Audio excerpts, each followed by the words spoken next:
안녕하십니까? 안녕하십니까? 자, 이번 시간에는 우리가 수업 전문성에 대해서 배우겠습니다. 자, 수업 전문성이 왜 필요할까요? 자, 왜 필요할까요? 수업 전문성이 뭐고 왜 필요할까요? 자, 우리는 일반적인 직업, 예를 들어 볼까요? 뭐 의사도 있을 수 있고요. 뭐 건설하는 사람도 있을 수 있고요. 또는 행정 보시는 사람도 있고요. 여러 가지 직종들이 이렇게 있습니다. 근데 일반적인 직종과 다른 교사만의 고유한 전문성이 뭘까요? 자, 우리가 흔히 말해서 교사는 이렇게 행정직이면서 우리가 뭐 보면 알겠지만 날수로 해서 성적 처리라든지 또는 학적 처리라든지 뭐 이런 것들을 하죠. 자, 하지만 이거와 다르게 분명히 교사로서, 다시 말하면, 자, 가르치는 사람으로서 가지고 있는 어떤 특정한 고유한 영역이 있다, 이 말이죠. 자, 그게 무엇이냐라는 겁니다. 자, 그게 무엇이냐면, 바로 수업 전문성이에요. 그죠? 다시 말하면, 이 수업 전문성 때문에 교사를 우리는 자, 전문가라고 말을 할 수 있다라는 겁니다. 그죠? 자, 그렇다면 중요한 것이 교사를 정의하는 데 가장 핵심적인 요인이 수업 전문성이기 때문에 이렇게 한번 수업 전문성에 대해서 알아봐야만 하는 겁니다. 그런데요. 자, 우리가 기존에 자, 저번 시간에 아마 배웠을 건데 장론을 배웠습니다. 그죠? 자, 장학론이라고 하는 것은 장학이에요. 학문을 장려한다라는 뜻이거든요. 이것은 비슷하게 수업 전문성을 높여간다라고 할 수 있지만 완벽하게 똑같다라고 할 수는 없습니다. 왜 그러냐면 자, 요렇게 선생님이 할 수 있는 이런 영역들이 여러 가지가 있죠. 이 모든 것들을 장려해 주는 것이 큰 의미에서의 장학이에요. 그죠? 자, 근데 여기에서 다루고자 하는 것, 즉 수업 전문성 장에서 다루고자 하는 것은 바로 이 수업 부분만 본다는 겁니다. 행정, 다시 말하자면 자, 교사의 역할이 있습니다. 어떻게 보면 교사의 직무죠. 그죠? 자, 수업도 해야 되고요. 학생에 대한 상담도 해야 돼요. 상담 중에 두 가지가 나눠지죠. 뭐 생활지도 같은 거, 왜 생활지도를 안 하면 애들이 규칙성을 인식하지 못하게 되는 거잖아요. 자, 그 다음에 심리 상담도 좀 해줘야 될 필요가 있어요. 그죠? 고등학교 3학년 애가 가지고 있는 스트레스를 줄여주기 위해서 심리 상담도 좀 필요하죠. 그죠? 자, 그 다음에 진로 지도 같은 것도 필요합니다. 또 뭐가 있습니까? 자, 성적 처리를 위해서 하는 일도 있죠. 또 학적 처리가 있습니다. 이때 학적이라는 것은 학생의 그 학교 내에서의 신분을 인정해 주는 겁니다. 그죠? 자, 이런 여러 가지 일 중에서 다루고자 하는 것이 이런 여러 가지 일들에 대해서 자, 능력을 향상시킬 수 있도록 하는 게 장학이에요. 근데 이 장학은 결국에 수업을 포커스로 두고 있지만 두기도 하지만 다른 것도 둔다는 거죠. 자, 그래서 우리가 어차피 교사가 되려고 교직 이수를 하는 거니 이 다른 직종과 다른 고유한 전문성인 바로 수업 전문성이면서도 장학에서 좀 더 중요하게 다루면서도 또 한편으로는 어설프게 넘어갈 수도 있는 영역의 수업 전문성에 대해서 한번 집중적으로 알아보자라는 겁니다. 이해가시죠? 그래서 여러분들이 생각하는 수업 전문성이라는 것 한번 생각해 봅시다. 우리 수업은 간단하게 정의를 하자면, 그죠? 자, 선생님이 학생을요, 자, 내용을 가르쳐 주는 겁니다. 이때 가르칠 때 어떻게 가르치냐라고 했을 때, 제가 봤을 때는 크게 두 가지로 나눠질 수 있다라고 봅니다. 자, 첫 번째는, 뭐냐면, 강의식이에요. 그죠? 두 번째는 강의식과 다른 뭐 토론식이 되겠죠. 물론 이와 비슷한 것들이 여러 가지가 있습니다. 이렇게. 그죠? 뭐 토론식, 토의식도 있고 프로젝트식도 있고 협동학습도 있고요. 자, 이것은 은근히 주입식일 수 있고요. 그러면서 있는 지식을 전수해주는 그런 역할을 하는 수업이죠. 자, 대규모 학생들한테 하기 때문에 효율성이다라고 하는데 학습 효과적인 측면에서는 글쎄요. 그죠? 자, 그런데 이것은 그래서 주체가 누가 되는 겁니까? 교사가 바로 주체가 되는 거죠. 반면에 이 토의식이라든지 뭐 실험이라든지 뭐 프로젝트식이라든지 토의라든지 협동학습이라든지 뭐 이런 것들 있죠. 자, 이런 여러 가지들은 자, 누가 주체가 되면 학생이 주체가 되는 겁니다. 왜 그럴까요? 왜 이게 이렇게 바뀌고 있죠? 왜 바뀌었을까요? 자, 이것은 주입식이 아니라 그죠? 자, 이것은 창의적으로 지식을 새롭게 생성해 나가는 겁니다. 따라서 여기는 고정된 지식을 이렇게 잘 전수해 주는 것에 그치는 것이 아니라 요걸 갖다가 어떻게 하는 겁니까? 이 지식을 이렇게 전수할 뿐만이 아니라 창의적으로 확대 재생산해야 된다는 것이죠. 나만의 지식을. 왜요? 이 지식 전수는 이미 누가 담당합니까? AI가 담당할 수도 있어요. 그죠? 컴퓨터가 담당합니다. 근데 그런 것들을 인간이 또 할 필요는 없다 이 말이죠. 자, 그래서 소규모로서 이루어지는 수업이다라고 할 수 있죠. 그럼 여기서 효율성 측면에서는 여러 사람을 한 번에 가르칠 수 없으니 이것은 효율적이지 못하다라고는 할 수 있지만 학습 효과 측면은 자, 더 높을 수가 있다는 이 말이죠. 그죠? 자, 그래가지고 이렇게 두 가지로 한번 나눠볼 수 있는데요. 어떻게 나눠본다고요? 강의식 위주의 교사 위주 또는 토론식 위주의 학생 위주. 자, 그렇다면 이러한 이 수업 형태에 따라서 어떻게 됩니까? 수업 전문성이 달라질 수밖에 없는 거죠. 그렇습니까? 자, 그런 내용들에 대한 아이디어를 가지고 2절을 한번 넘어가 봅시다. 결과평가에 영향을 주는 요인들에 대해서 한번 생각을 해봅시다. 수업 분석에 영향을 주는 요인은 신뢰도와 타당도를 구축하는가에 따라서 달라집니다. 그죠? 다시 보겠습니다. 우리가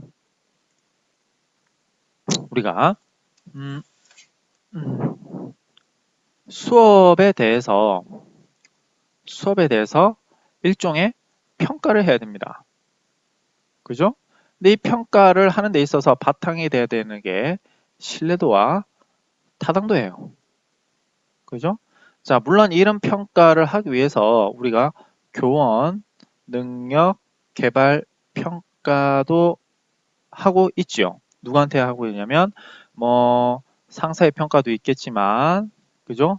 물론 이때 상사는 교장, 교감 선생님의 평가가 되는 거고요. 이거 함께 하는 것이 뭐냐면 동료 평가예요. 또 학생한테 평가를 받고 학부모한테 평가를 받는데 이 학생과 학부모의 평가는 만족도 평가예요. 이 만족이라는 것이 심리적인 요인인데 이 심리적인 요인을 우리가 자 객관적으로 또는 과학적으로 분석을 할 수 있냐면 자 그 같은 경우는 참 문제라는 거죠. 이해가십니까? 다시 말하자면 자 교원 능력 개발 평가는 1에서부터 5등급으로 나눠지는데 1점을 받은 선생님이 5점을 받은 선생님에 비해서 뛰어나다라고 말을 할 수 있을까요? 자, 이럴 수는 없다는 거죠. 왜 그러겠습니까? 학생의 만족이에요. 자, 이 말이 무슨 말이냐면 교원 능력 개발 평가하기 전에 제가 선생님이 사탕을 줬습니다. 그죠? 교능력 개발 평가하기 전에 사탕을 준 선생님하고 자 훈계를 한 선생님이 있어요. 그럼 누구한테 점수가 더 높아질까요? 사탕을 준 학생한테 만족도가 더 높겠죠. 그죠? 물론 이런 대체적으로 이렇다는 것이 아니라 이런 가능성이 있다는 겁니다. 그러면 당연히 이 교능력 개발 평가가 만족도를 대상으로 했기 때문에 자 객관적으로 할 수 있습니까? 과학적으로 할 수 있습니까? 없다는 거죠. 다시 말해볼게요. 자, 사탕 하나를 준 선생님 있는가 하면 사탕 2개를 준 선생님이 있어요. 그런데 사탕 하나를 준 선생님이 더 높아져요. 하나를 더 줬는데 그러면 이 선생님의 점수가 높아야지. 왜 하나만 준 선생님이 더 높았냐? 과학적이지 않을 수 있다 이 말이죠. 자, 그래서 현재 시행되고 있는 교원능력 개발 평가는 이렇게 심리적인 요인을 만족도를 바탕으로 하고 있고 객관적이고 과학적인 어떤 측정의 어떤 측정의 베이스로 이루어져 있지 않기 때문에 신뢰도와 타당도가 낮다라고 얘기를 할 수밖에 없는 거죠. 자, 그다음에 평가가 제대로 됐을까요? 안 됐어요. 그죠? 자, 또 두 번째 문제는 뭐냐면 수업 이외의 것도 평가를 하기 때문에 수업 자체적으로 평가를 하지 못한다는 점도 문제로 지적되고 있습니다. 뭐가요? 교원 능력, 개발, 평가가요. 자, 그러면 이렇게 제가 말하고자 하는 바가 뭐냐면 바로 이 부분입니다. 이 부분. 그죠? 신뢰도와 타당도가 낮아지는 이유. 그죠? 자, 그렇다면 이제 하나씩 쭉쭉쭉 읽어가 봅시다. 자, 그래서 신뢰도와 타당도의 구축에 따라서, 그죠? 관찰자 오류, 설문지 오류, 문항 오류 등으로 나눌 수 있다라는 것이죠. 다시 볼까요? 평가를 하는 데 있어서, 자, 다시요. 여기다 씁시다. 자, 평가를 하는 데 있어서 우리가 신뢰도와 타당도가 서로 구축이 돼야 되는데 신뢰도와 타당도가 낮은 이유를 이렇게 세 가지로 말을 하고 있다 이 말이죠. 관찰자 오류와 또는 설문지 오류 또는요 문항의 오류로 이렇게 구별해서 할 수 있다 이 말이죠. 자, 관찰자가 정말 잘 훈련을 받고 또 명확하게 문항에 대해서 알고 있습니다. 또 설문지도 과학적인 바탕으로 해서 구성이 됐는데 문항 자체가 예를 들자면 미국에 있는 것을 우리가 한국으로 가져왔더니 문화가 달라서 맞지 않는 문항으로 구성이 되어 있습니다. 자, 그렇다면 당연히 신뢰도가 떨어지고 타당도가 떨어지겠죠. 그럼 평가가 제대로 될 수 있어요? 없어요? 없다 이 말이 되겠죠. 이런 말을 하고 있는데요.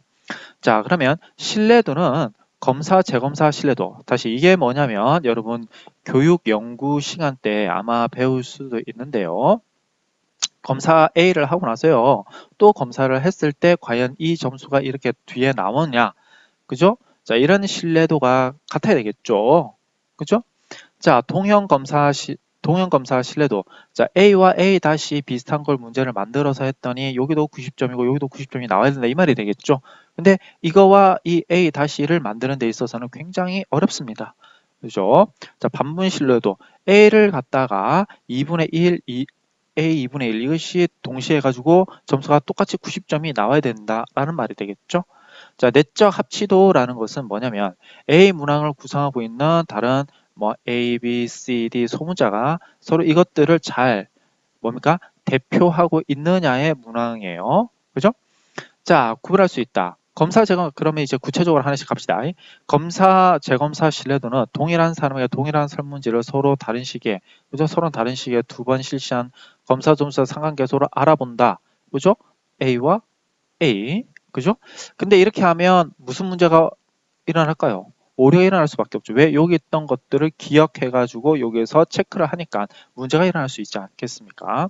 자, 동형 검사 신뢰도는 기존의 신뢰성이 입증된 유사한 검사의 점수와 비교하여 상관계수로 두 검사의 동수 살펴보는 것이다. 라는 것이 되겠죠. 예를 들자면 이거예요. 자, 2019년 수능과 자, 2029년 수능이 난이도가 비슷하다라고 얘기를 하는 거죠. 하지만 우리는 수능 보고 나면 항상 비판을 받고 있죠. 왜 그렇습니까? 달라요. 난이도가. 2019년에 비해서 어렵다 쉽다 얘기하죠. 따라서 이렇게 똑같은 문항을 만드는 데 있어서 굉장히 어려움이 있다 이 말입니다. 자, 검사와 재검사 신뢰도보다는 널리 이용될 수 있지만 동등한 검사를 구하거나 제작하기 어렵기 때문에 제작이 어렵습니다. 실제 검사에 이용하기는 어려운 측면이 있다. 자, 그 다음에 반분 신뢰도가 되겠죠. 자, 반을 나눈다라고 생각하시면 되는데 무엇을? 자, 봅시다. 해당 검사를 문항수와 내용이 같도록 두 개의 검사로 나누어서 다시 말하자면 2분의 1로 나누어서 상관계수를 살펴보는 것으로 검사를 양분한 방법에 따라 신뢰도가 달라지기 때문에 주의를 요한다라는 뜻이겠죠. 나눌 수가 없어요. 그죠? 정확하게 어떠한 것들을 반으로 나눌 수 있겠습니까? 예를 들면 40문제가 모두 있는데 20문제, 20문제 이렇게 나누는데 이 20문제, 20문제 똑같다라고 얘기할 수 있을까요? 없어요. 그죠? 자, 문항 내적 합치도는 한 검사 속에 있는 문항 하나하나를 각각의 독립된 별개의 검사로 간주해서 이들의 합치성, 동질성, 일치성을 관계로 나타내는 방법이다. 여기 보면 합치성, 동질성, 일치성을 알아보기 위해서 자, MGCFA라고 확인적 요인 검사를 합니다. 이거 자, 동형 검사라고 하는데요. 자, 이런 통계 검사는 상당히 고급 수준의 통계예요. 상당히 고급 수준입니다. 그러니까 이렇게 하는 것도 사실은 쉬운 방법이 아니다라는 것이 되겠죠. 그냥 단지 자, 이런 것까지 안 가고요. 단지 뭡니까? 자, 문항 하나하나가 여기 있는 것을 얼마만큼 대표하는가를 나타낸다. 이렇게 보시면 됩니다. 따라서 여기서는 이런 것, 그럼 이 많은 것 중에서 이 많은 신뢰도 중에서 무엇을 쓰냐면 맨 마지막 걸 그나마 쓰기 쉽습니다. 왜 그럴까요? 나눠야 됩니다. 새로 제작을 해야 됩니다. 이거 어렵죠. 근데 여기는 뭡니까? 새로 제작할 필요도 새롭게 만들 필요도 없어요. 나눌 필요도 없어요. 기존에 있는 것을 만들어 놓고 빼기만 하면 되는 겁니다. 그죠? 자, 그래서 이런 것들을 이용해서 리커드 척도로 해서 크롬바 알파 계수로 나타내는 거다. 이때 리커드 척도가 나오는데요. 리커드 하면 많이 말을 들어보셨죠? 우리가 뭐 동기론에서 그죠? 저기 해서 보면 자, 이렇게 1, 2, 3, 4, 5로 나온 적이 있는데요. 이게 중간이고 1로 갈수록 낮고요. 5로 갈수록 높고요. 이런 식으로 해서 쭉쭉 나눠 놓은 거예요.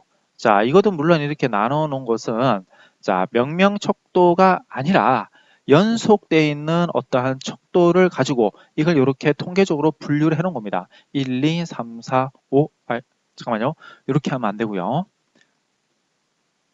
자, 어떠한 통계를 이렇게 정규 분포로 가정하고 1, 2, 3, 4, 1, 2, 3, 4, 5 약간 틀렸네요. 또 1, 2, 3 중간에 3이 되죠? 4, 5 이렇게 해가지고 이제 나눈 겁니다. 그걸 리커드가 한 거고요. 네, 이렇게 해서 이제 평가 결과에 영향을 주는 요인에서 신뢰도 측면을 좀 알아봤습니다. 자, 그렇다면 자, 이런 거 이렇게 영향을 많이 주는데 그죠? 뭐에? 수업 전문성에 이렇게 신뢰도에 영향을 많이 주는데 자, 그러면 이러한 것들을 방지하기 위해서 도구적인 측면뿐만이 아니라 그죠? 자, 수업 후에 협의에 대해서도 좀 한번 알아보겠습니다. 다시 볼까요? 자, 우리가 수업에 평가하는데 영향을 미치는 게 뭐라 했습니까? 자, 타당도는 좀 이따 보시고요.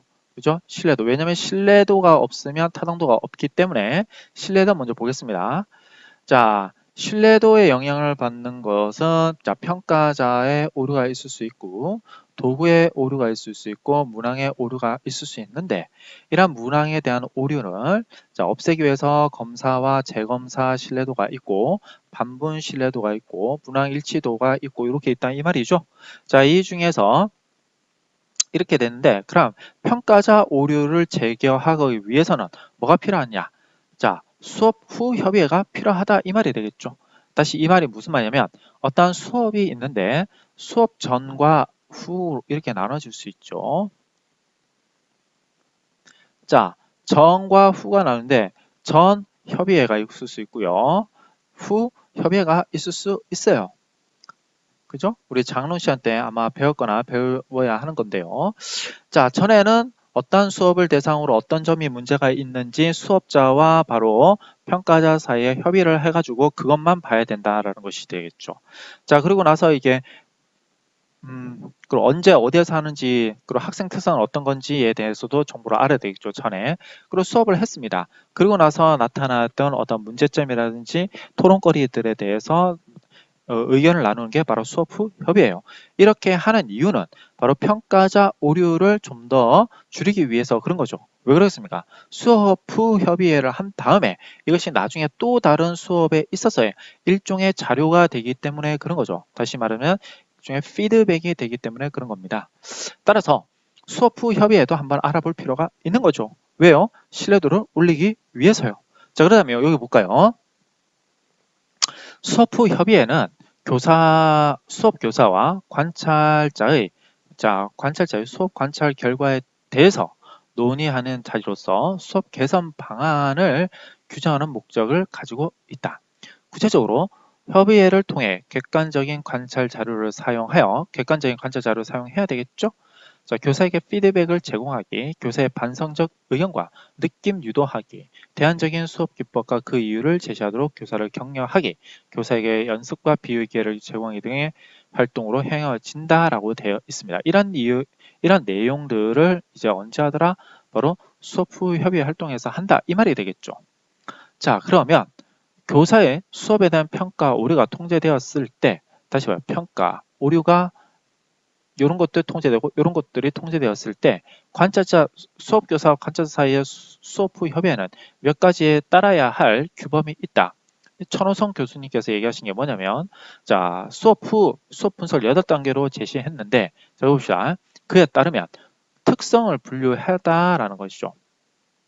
그리고 두 번째는 어떤 수업의 특성을 분류합니다. 아, 이것은 자, 중학교 수업이구나, 고등학교 수업이구나, 또는 토론식 수업이구나, 혹은 강의식 수업이구나, 혹은 개별화 수업이구나, 혹은 협의회 수업, 혹은 협동 수업이구나, 또는 실험이구나, 뭐 이런 것들에 대해서 분류를 하라는 거죠.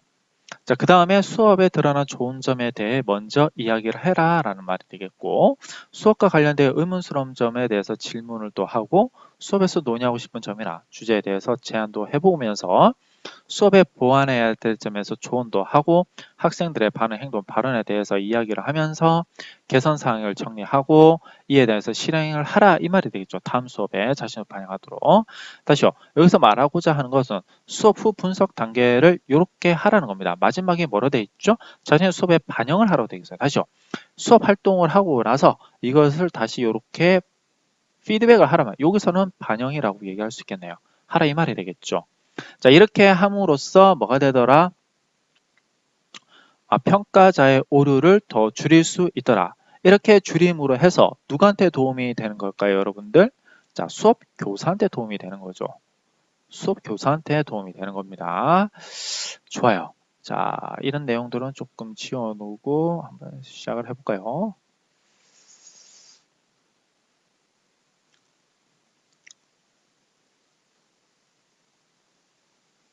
자, 내용을 치우고 자, 그 다음에 보도록 하겠습니다.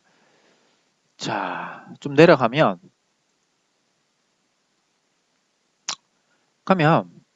현재 문제가 있다라고 생각을 한번 해보겠습니다. 다시 그 말이 무슨 말이냐면, 자, 내용 평가를 했어요. 뭐를 바탕으로? 타당도와 신뢰도를 바탕으로. 그러면 여기에서 뭐가 나옵니까? 당연히 문제점이 나오죠. 이 문제점을 어떻게 됩니까? 다시 문제점을 어떻게 해야 되죠? 해결책으로 제시를 해줘야 되겠죠. 그죠? 자, 그럼 이때 이 부분에 대해서 다시 한번 얘기해 봅시다. 수업 분석은 최근에 생겨난 개념이 아닙니다. 오히려 과거서부터 끊임없이 수업을 관찰하고 분석하면서 교사에게 피드백을 주기 위해서 연구가 되어 왔다는 거예요. 자, 장학론이라는 큰 이론의 틀에서 수업 나눔, 수업 컨설팅, 수업 코칭, 교육능력에 관련된 다양한 용어로 대체되어 용어와 대처로 교사의 수업 점수 향상을 위한 노력이 지속되었습니다. 하지만 그런 노력에도 불구하고 사실 여러분들 이 부분 있죠? 자, 여기 보면 조금 수업 분석을 이렇게도 좀 나눌 수 있는데요. 자, 질적으로 나눈 경우도 있고 양적으로도 또 나눠질 수 있습니다. 질적이고 양적이다.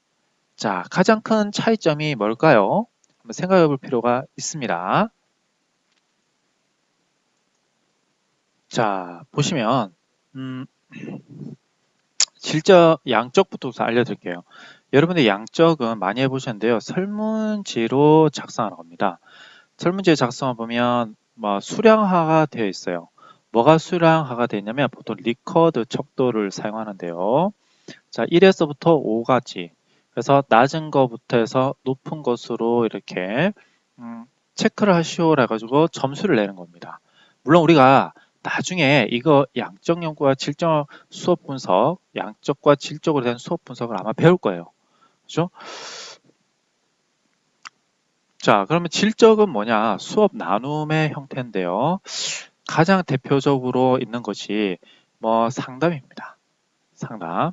자, A와 B가 서로 마주 앉아서 어떤 문제에 대해서 상담을 합니다. 자, 그럼 요거와 요거는 서로 다르죠.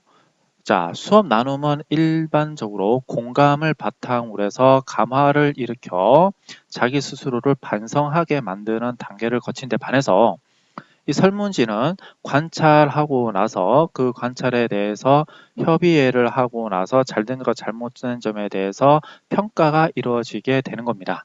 그죠? 자, 그렇다면 이렇게 이런 점들이 차이가 있는데요. 자, 그러면 봅시다. 그러면 여기 보시면 어디 갔죠? 그래서 여기 수업 나눔, 수업 컨설팅, 수업 코칭 등의 용어로 사용되고 있다. 근데 쭉쭉쭉 내려가 봅시다. 광해의 개념에서 수업 분석의 여러 종류에서 다양하게 제기되는 비판은 자, 수업자와 수업 관찰 전문가 간의 상호 의견 교환에 충분하게 이루어지지 못한다라는 점이죠. 수업 관찰이 형식적으로 이루어지며 학습의 방법, 판서, 자료 활용 등이 반복론에만 너무 초점이 기울어져 실질적으로 학생과 교사의 상호작용이 의미가 떨어진다는 비판이 있다라는 겁니다. 분명히 수업을 개선하는 의지, 이유, 동기는 수업 교사나 수업 관찰 전문가 사이에 공통적으로 지향하고 있지만 그를 구현하기 위한 방안에서 충분한 신뢰성과 타당성, 객관성을 확보하지 못한다는 점에서 이런 문제점이 기인되고 있다라고 되어 있는 거죠. 자, 여튼 여러분 보시면 알겠지만 문제점이 있어요. 그죠?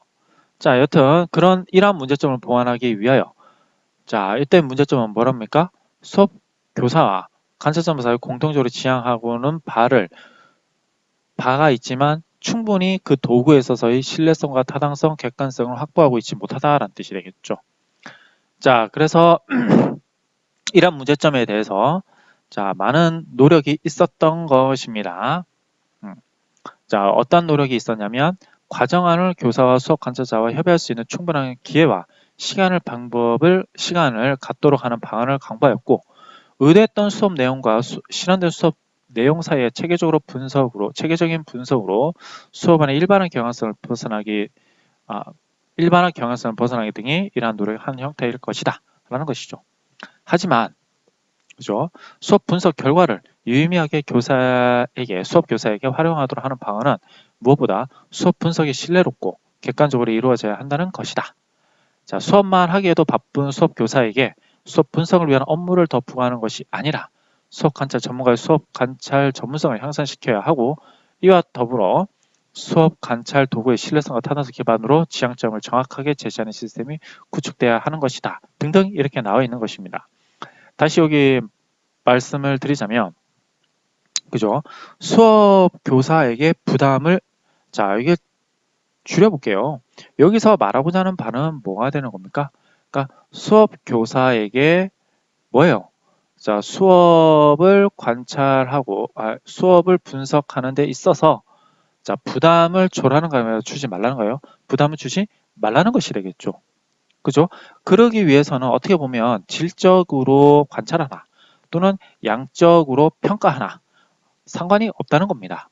자, 수업 교사의 수업 분석한테 부담을 가지지 않고 실질적인 도움을 줘야 된다는 뜻이죠. 물론 실질적인 도움을 주기 위해서는 역시 뭐가 있어야 돼요?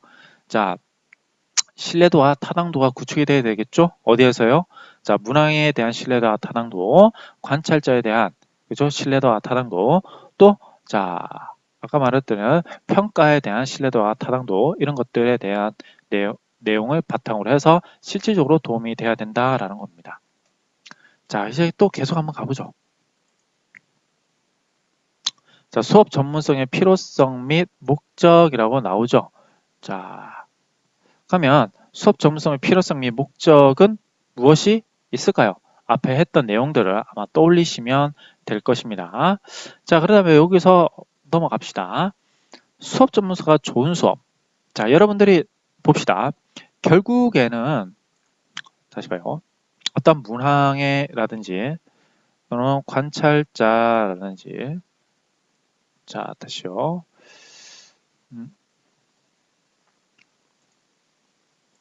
자, 위로 올라갑시다. 어디 있죠? 자, 관찰자 설문지.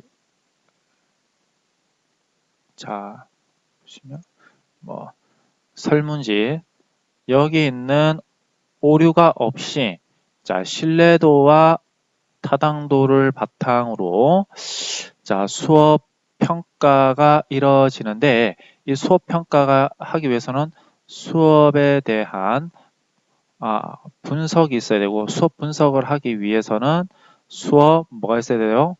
관찰이 있어야 되는 거죠. 자, 좋습니다. 자, 그러면 수업 평가를 해서 실질적으로 수업 교사에게 도움을 줘야 된다. 그래서 수업 교사가 반성하도록 해야 된다. 근데 이 수업 평가는 그러기 위해서는 질적으로도 할 수도 있고 양적으로도 할 수 있어요. 그죠? 그러나 여기서 중요한 것은 교사에게 부담을 줘서는 안 된다라는 것이죠. 그런데 수업 교사, 그럼 여기 궁극적으로 수업 교사에게 도움을 주고 반성을 하도록 하는 것으로 인해서 지향하고자 하는 점은 바로 좋은 수업이에요. 그죠? 이 좋은 수업은 분명히 수업 전문성이 아마 높아 있는 수업일 것입니다. 다시 말하자면 이러한 모든 것들은 일종의 뭐라는 겁니까? 도구예요. 그럼 지향하는 목적은 뭐라는 겁니까? 바로 목적은 좋은 수업을 만들어 내야 된다는 것이죠. 그럼 이제 좋은 수업이 무엇이냐? 여러분도 아시겠지만 하나씩 한번 살펴보도록 하죠. 자, 수업의 개별화, 개성화, 자율화가 이루어지고 수업 목표에 도달할 수 있도록 전개되는 수업이 좋은 수업이다라는 것이죠. 물론 여기 경상남도 교육청에서 이렇게 얘기를 했네요. 다시 말하면 좋은 수업이라는 것은 어떻게 해야 되냐면 개별화, 수업도 하고 개성화를 가져야 되는 것이고 학습 목표에 도달할 수 있어야 된다라고 얘기를 하는 겁니다. 그죠? 자, 이런 기초와 기본을 중시하는 수업, 학생의 개인 가치를 고려하는 수업, 학생의 개성을 존중하는 수업, 또는 성공 경험을 주는 수업, 힘들지만 재미있다고 느끼는 수업, 아하하는 경험을 길러주는 수업, 자기주도 학습 능력을 길러주는 수업, 문제 해결을 길러주는 수업, 창의력을 길러주는 수업 등등이 이렇게 좋은 수업이다라고 얘기를 하고 있는 겁니다. 자, 그렇다면 여러분이 생각하는 자, 좋은 수업이라는 것은 무엇일까요? 자, 저 같은 경우는 저는요. 자, 여러분들이 좋은 수업이라는 것을 두 가지로 저의 입장은 생각을 하는데요. 자, 교육 행정 및 경영을 배우고 나서 임용시험에 도움이 돼야 되는 거예요. 그죠? 임용시험에 도움이 안 됐다. 그러면 제가 생각했을 때는 좋은 수업이라고 볼 수가 없는 거죠. 자, 그럼 두 번째 수업은 뭐냐면, 자, 교육적 사고력을 배양하도록 해야 된다라는 겁니다. 그죠? 어떤 사물을 바라본 데 있어서, 자, 교육적으로 생각을 할 수 있어야 된다라는 것이 되겠죠. 마치 스카이 캐슬에 나오는 주인공들을 보고 교육적으로 분석을 해낼 수 있어야 된다는 것이 제 신념이라고 합니다. 그죠? 자, 그렇다면 여러분들도 생각하는 좋은 수업은 무엇이냐라는 거죠. 그런 수업을 구사하기 위해서 이러한 것들이 필요하다라는 것이죠. 그래요. 자, 그러면 계속 가봅시다. 그러면 좋은 수업에 임하는 교사의 다짐 한번 볼까요? 학습자의 주의를 끌고 집중하게 만드는 것입니다. 그죠? 자, 수업 목표를 명확하게 알려주자라고 되어 있죠. 자, 이미 학습한 선행 요건이 되는 기능과 개념을 자극하고 학습자의 꼭 필요한 학습 과제, 자료, 교재 등을 제시하고 사고력과 탐구력을 지극히 자극하기 위한 질문과 단서, 암시 시사점을 제공하자라고 되어 있네요. 그죠? 자, 또 한번 내려가 볼까요? 이런 것들은 지우죠. 자, 또 뭐가 있을까요? 또 보면 이렇게 되어 있어요. 배워서 알도록 체험하도록 거, 성취 후에 발음과 그림에 대해 피드백을 주는 거, 학습 성취 정도의 평가와 사정을 하는 거, 파지와 전이를 높이는 일 등을 하는 것이 좋은 수업이다라고 얘기를 하고 있는 겁니다. 자, 근데 제가 얘기하고자 하는 바가 몰라요. 이 좋은 그렇죠. 이 좋은 수업을 위해서 지금 얘기를 하고 있는데요. 자, 이런 것들을 반영한 것이 자, 수업 과정 안에 분명 나옵니다. 그죠? 수업 과정 안에 나와요. 그죠? 자, 우리가 수업 과정안은 이렇게 해서 수업 전, 중, 후라고 해가지고 뭐 출석을 부르고 학습 목표를 알려주면서 자, 오늘 해야 될 내용들을 예고하고 나서 그 다음에 동기를 부양시키고 나는 거죠. 자, 그리고 나서 학생들에게 뭡니까? 자료를 제시해 주고 스스로 할 수 있는 기회를 주면서 물론 이게는 자, 전개 부분에서 하고 있는 거예요. 그죠? 스스로 기회를 주고 그에서 맞다 틀리다 나눔의 기회를 반성할 수 있는 기회를 주고 그래서 마지막에서는 자, 정리를 하면서 정리를 하고 형성평가를 해서 잘못된 오류 개념들을 바로잡아 주는 것이 되겠죠. 자, 그러면서 숙제도 제공하면서 다음 차시 예고도 이렇게 하는 것이 일반적인 수업 실라버스예요. 과정화를 우리가 실라버스라고 그러죠. 자, 그러면 여기 봅시다. 주의를 끌고 집중하게 만들자. 여기 나오죠. 그죠? 수업 목표를 명확히 알려주자. 처음에 나옵니다. 자, 이미 선행한 개념을 자극하자라고 돼 있죠. 나오죠. 선행 지식과 연관을 시키게 되지 않습니까? 2차 함수를 배워야 되는데 1차 함수를 모르고서는 할 수가 없죠. 1차 함수를 간략하게 얘기하고 나서 2차 함수를 가지 않습니까? 영어에서 자, 과거 시제를 배우려고 하면 현재 시제를 알아야지 과거 시제를 배우게 되겠죠? 그죠? 다시 자, 역사에서 말하자면 조선시대를 배우기 이전에 조선시대가 개국되어진 고려시대의 상황을 알아야 됩니다. 그러니까 선행 지식과 지금 배워야 될 지식을 연관을 시켜주는 거죠. 언제요? 전에요. 자, 학습에게 필요한 학습 과제에 대해 제시하고 있죠. 중간에. 사고력과 탐구를 자극하기 위한 질문과 단사, 암시, 시사점을 제공해 주자 나와 있죠.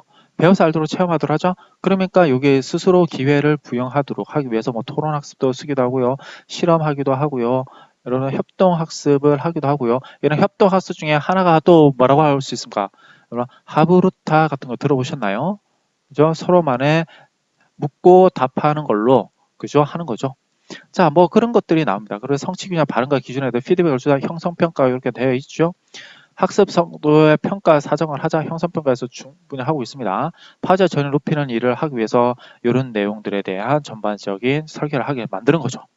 자, 그러니까 좋은 수업이라고 하는 것은 말하자면 특별한 것이 아니고요. 우리가 지향하는 모습이라고 하는데 이것들은 모두 교육학에서 여러분들이 배우고자 하는 자 이런 것들은 보통 교육 과정이라든지 어떠한 방법론에서 배우는데 이런 것들이 이론적으로만 쓰이는 것이 아니라 이런 교육학 내용들이 바로 특별하게 있는 것이 아니라 좋은 수업을 위한 일종의 바탕이고 뼈대고 설계라는 것이죠. 자, 그러면 계속 넘어가 보겠습니다. 자, 수업 관찰의 중요성 한번 보도록 하겠습니다. 자, 그러면 좋은 수업을 하기 위해서 관찰자도 좀 필요한 거죠? 그죠? 자, 그럼 봅시다. 수업 자, 좋은 수업 관찰의 중요성. 그러면 좋은 수업을 하기 위해서는 그죠? 자, 수업 관찰과 분석을 해야 된다고 요즘에 썼습니다.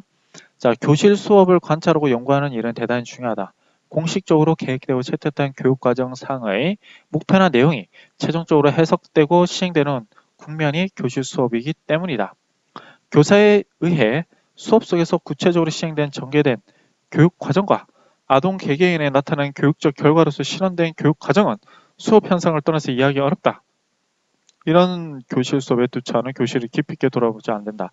자, 이게 무슨 말이냐면 자, 여러분들이 그러니까 여기 봅시다. 여러분들이 분명 좋은 수업을 해야 된다라는 것들을 쭉 얘기를 했습니다. 그죠? 주주주 여기는 많이 얘기했어요. 자, 이게 도구고 이게 일종의 뭐라 했습니까? 목표 지향하는 목표라고 했었죠? 그죠? 좋은 수업이. 자, 좋은 수업을 하기 위해서는 결정적으로 그러니까 뭐를 해야 된다 했습니까? 자, 좋은 수업을 하기 위해서는 우리가 자, 분석을 해야 되고 수업 분석을 하기 위해서는 수업 관찰을 해야 되는데 이 수업 관찰은 어떻게 해야 되냐? 요거죠. 그죠? 어떻게 해야 됩니까? 근데 여기 보세요. 전개된 교육과정과 실현된 교육과정. 다시 말하자면, 자, 시간이, 자, 우리가 수업 전, 중, 후 이렇게 쭉쭉쭉. 자, 고등학생이면 50분이고요. 중학생이면 45분이고, 초등학생이면 40분 동안 수업을 진행해 나갑니다. 그죠? 자, 그랬더니 여기 보시다. 자, 학습의 효과 측면을 합시다. 자, 예상된 효과는 이 정도예요. 가면 갈수록 효과가 있어야지. 이것이 뭡니까? 전개된, 다시 말하면 설계된 교육 과정이에요. 근데 실제로 나타난 수업은 어떻습니까? 이렇게 됐어요. 그죠? 실제 혹은 실현된 아이들이 그러니까 이거밖에 못 알아들었어요. 그러면 얼마만큼이 미스가 난 거죠? 바로 요만큼이 못 알아듣는 거죠. 그죠? 그럼 요 부분들을 채워줘야지 되는 거죠. 그럼 요 부분들을 어떻게 되는 겁니까? 관찰을 해야 되는 거예요. 이렇게. 그죠? 수업 관찰을. 그래서 이런 것들을 분석을 해서 피드백을 줘야지 좋은 수업이 되는 겁니다.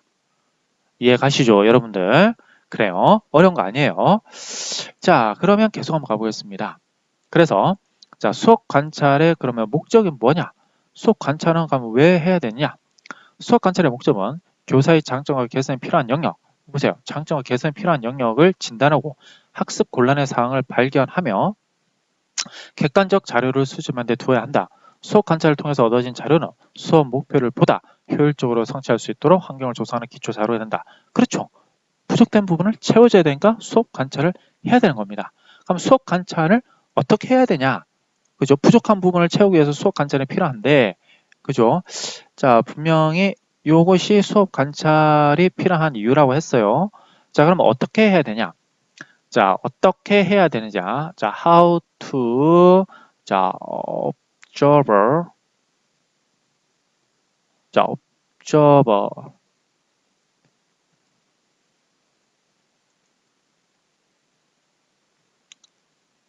죄송합니다.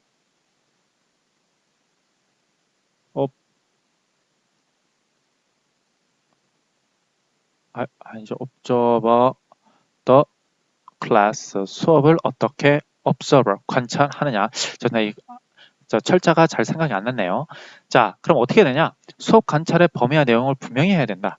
수업 관찰 방법은 관찰 결과 객관적으로 신뢰할 수 있는 자료를 수집할 수 있는 방법이어야 한다라는 뜻이죠. 이렇게 자료를 수집해야 됩니다. 그러니까 이것이 일종의 피드백 자료가 되는 거예요. 그죠?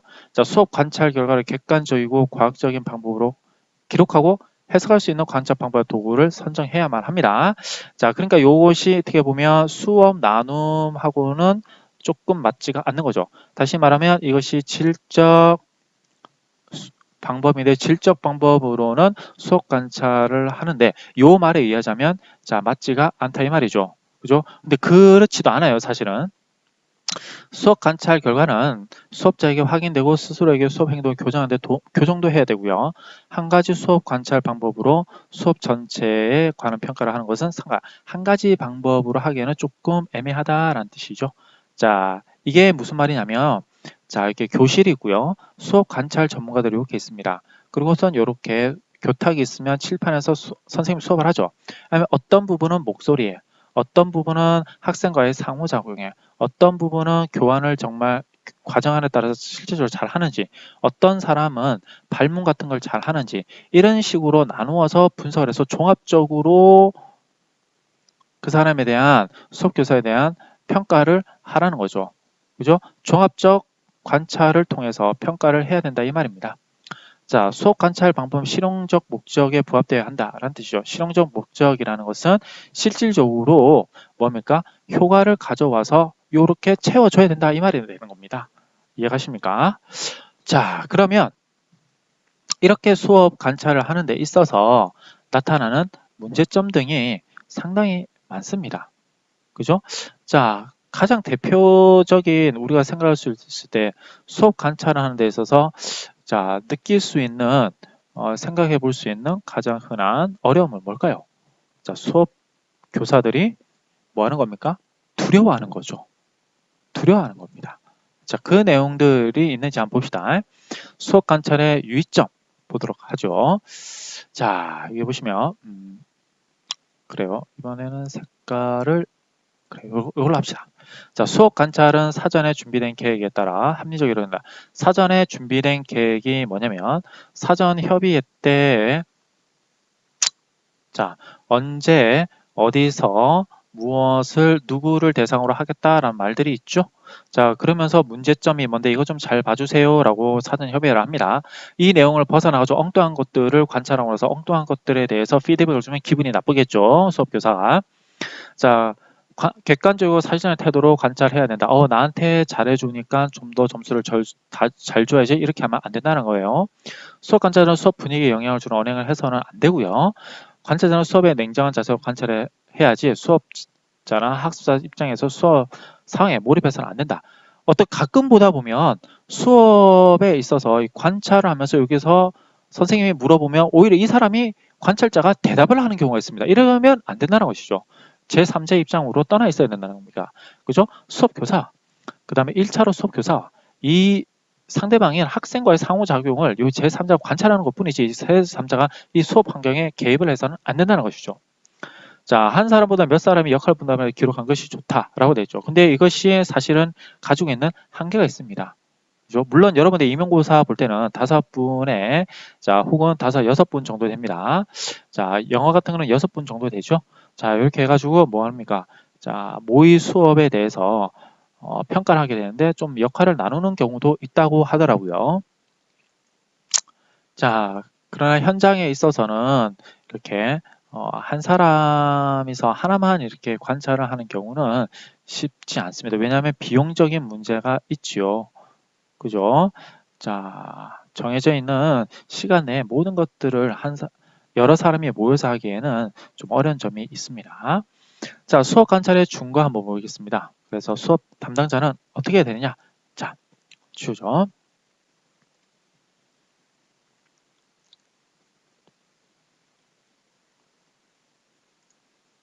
자, 수업 담당자의 자세는 어떻게 해야 되느냐?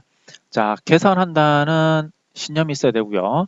자신의 수업 정직하고 개방적으로 관찰하려고 하는데 개선한 점을 겸허히 받아들이는 예, 된다는 거고요. 수업 분석 같은 장을 두어 스스로 성장하려는 의지가 필요하다라고 되어 있죠. 근데 실제로는 자기의 뭡니까? 잘못이죠. 어떻게 보면. 그죠? 실수죠. 부정적인 면이죠. 나쁜 점이에요. 이런 것들을 오픈한다는 것 자체가 사실은 쉽지가 않습니다. 그죠? 그러나 이러한 것들을 타파해야지 나중에는 어떻게 하더라? 성장을 이렇게 할 수 있더라라는 것입니다. 그죠? 무엇보다 중요한 것은 교사 개인의 어떠한 오픈 의식보다는 자, 이 교사가 소속되어 있는 조직의 문화와 풍토가 좀 바뀌어야 되지 않을까라는 생각을 한번 해봅니다. 자, 수업 관찰자의 자세는 그럼 어떻게 되냐? 무조건 잡아내려고 하는 것이 중요한 건 아니죠. 그죠? 자, 피드백을 제공하기 위함이란 자세를 가지고 진단과 해결해 주려는 생각이 있어야 되며 기술을 개발으로 돕는 자세가 있어야 되고 자, 수업 과정에 합리적으로 분석 기술을 습득하도록 도와야 된다라는 뜻이죠. 그러니까 이 사람들은 이렇게 실수를 잡아내는 문제가 아니라 도와야 된다라는 어떤 생각을 바탕으로 수업 관찰을 관찰자는 해야 된다라는 것입니다. 그죠? 좋아요. 계속 한번 넘어가 보죠. 수업 관찰을 위한 지침은 이렇게 쭉쭉 나와 있고요. 그럼 수업 관찰의 원리와 기법은 이렇게 쭉쭉쭉 나와 있습니다. 자, 그렇게 해서 우리가 그렇다면 이번 시간 1교시에는 이렇게 수업 관찰과 수업 분석과 수업 전문성의 내용을 한번 쭉쭉쭉 봤는데요. 자, 정리를 한번 해보도록 하겠습니다. 자, 조금 정리를 한번 해보자면요. 자, 교사가요. 자, 중요한 것은 다른 직종과 구별된 것, 타 직종과 구별되는 것은 뭡니까? 수업 전문성이에요. 자, 물론 이제 교원 능력 개발 평가가 있지만 이것들은 수업 전문성을 측정해낸다라고 할 수가 없어요. 왜? 그렇다면 수업 전문성을 잘 측정해내기 위해서는 이런 수업 전문성이 높은 수업은 어떤 수업이다? 좋은 수업이다라는 거죠. 그죠? 자, 좋은 수업은 그러니까 좋은 수업을 하기 위해서는 어떻게 해야 된다? 자, 수업 시간이 가면 갈수록 실제로 설계한 수업과 실현된 수업 사이의 간극을 메꿔야 된다라는 뜻이죠. 메꾸기 위해서는 자, 누가 노력을 해야 되냐면 수업 교사도 노력을 해야 되겠지만 수업 관찰자도 노력을 해야 됩니다. 자, 이러한 관찰을 하는 데 있어서 중요한 것은 수업 관찰한 다음에 수업 분석을 이루어지게 되는 거죠. 그죠? 그래서 수업 교사, 수업 관찰자가 갖춰야 되는 태도들을 얘기했고요. 자, 좋은 수업을 하기 위해서는 무엇보다 중요한 것은 자, 뭐냐면 신뢰도와 어떠한 타당도를 바탕으로 했는데 신뢰도와 타당도에 영향을 미치는 것은 자, 문항도 있고요. 또 한편은 설문지도 있고요. 또 한편으로는 관찰자 오류도 있어요. 이것들을 없애기 위한 여러 가지 방안들이 있습니다. 자, 그래서 신뢰도에서는 대부분 뭐 검사, 재검사 신뢰도 있고 반분 재검사 신뢰도 있고요. 자, 크롬바 알파를 이용한 문항 대처 합치도도 일치도도 있습니다. 자, 이런 것들을 위해서 신뢰도도 높이고 타당도도 높이고 이런 것을 통해서 수업 교사가 수업 관찰을 잘 받아서 수업 분석으로 인한 어떠한 피드백을 받고 이래서 실질적으로 수업력을 높이도록 하는 것이 바로 좋은 수업의 바탕이 되더라. 이런 좋은 수업을 하면 수업 전문성이 높아질 것이고 궁극적으로 누구한테 효과가 가더라? 학생한테 효과가 가더라 라는 말을 지금까지 한 거예요. 자, 그러면서 이 수업 분석에는 이것을 우리가 자, 수업 분석이라고 하는데요. 수업 분석에는 자, 질적인 분석이 있고 양적인 분석이 있더라 라는 거죠. 자, 이 부분을 이제 우리가 2교시에서 하게 될 것입니다. 이해가시죠? 자, 그러면 우리 좀 쉰 다음에 2교시 시작하도록 하겠습니다.